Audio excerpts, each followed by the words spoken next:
fight with them. So some of these arguments or some of these debates, factors of this debate that we saw yesterday, and I guess you'll tell us what we're likely to see today, is that they're saying, okay, well, they're not saying toss the folks who are registering opposition to this are not saying toss the whole thing out completely, but they're saying that there's some things that come on that don't make sense, that some of these are punitive, and that you should be able to either reduce the number or dismiss that an issue, an increment here or there, or a tax that doesn't make sense.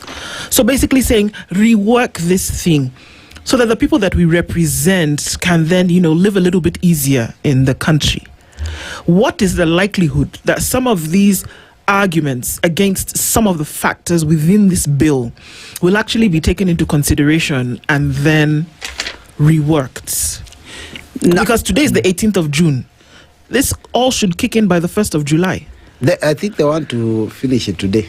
How is that possible? All indications are that this thing most likely. I mean, the reason why when the majority says that they want to.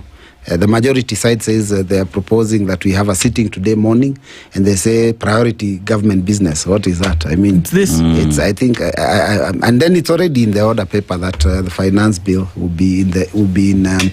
will actually be tabled for committee of the whole house. So you can imagine you finished debate yesterday, and it was finished prematurely. Yeah. I mean, the house had over 50 members queuing to contribute to this motion.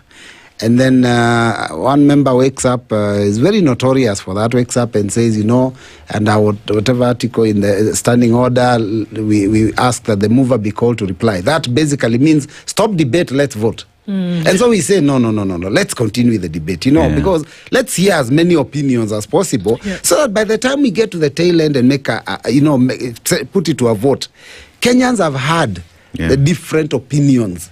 You can say your bit, we say our bit. But you see, when people are scared of the truth coming out, they will be in a rush to put the vote.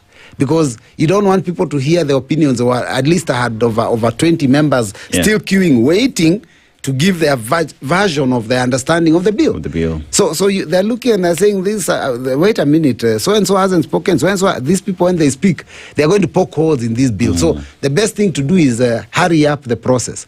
And like I said yesterday, because we went to castigate that action, and we said, members of parliament, Kenyans are paying members of parliament very well. Very, very well. Kenyan members of parliament are very well paid. Yep. And everybody knows, every Kenyan citizen knows that. Why then would you go and abscond your responsibility of debating?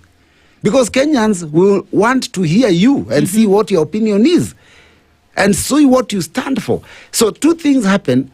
One, you deny Kenyans an opportunity to hear your opinions when you quickly rush it to a vote. And secondly, you deny Kenyans an opportunity to know how you have voted. So it's an acclamation, and then it's over.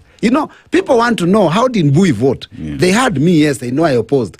But there's so many members that they don't know whether they supported or opposed. Now, because they want to, and this is normally the trick, and it's good for you to know, because they don't want to go on record as having supported, so that when they go to their villages, they can go and say, me, I didn't support. So because they don't want that, they would rather rush the process. And that's why they waited until they looked and saw we were not very many in the house, on my members on my side, and they quickly asked for the mover to reply. That meant that even as we stand to force a division which requires over 30 members, we are around 30, 31. And then the head count is done by I don't know who did the head count, because the easiest way to confirm the number, because we are seated all over, we are not together. Some members, one member at that corner. We could have just simply said 1, 2, 3, and then we get to the last person and say, this is a number. But somebody purports to have counted. They're told, no, you are 14. The next minute, no, you are 27. As long as the number is below 30, so that we cannot have enough to force a division, that was the intention. That was and that was what would carry the day. Yes, because, I've seen this happen in the past. You pass a finance bill, and I'll tell you about the 2023 finance bill. It introduced something they call e-teams. E-teams, which is a system of, invoicing, electronic tax invoicing system, which means for you to trade with any business that pays taxes, you have to be registered under e-teams.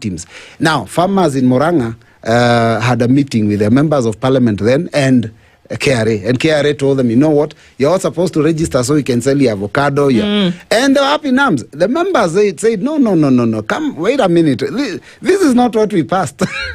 But how is that on the ground? Imagine, and that is exactly what I told them on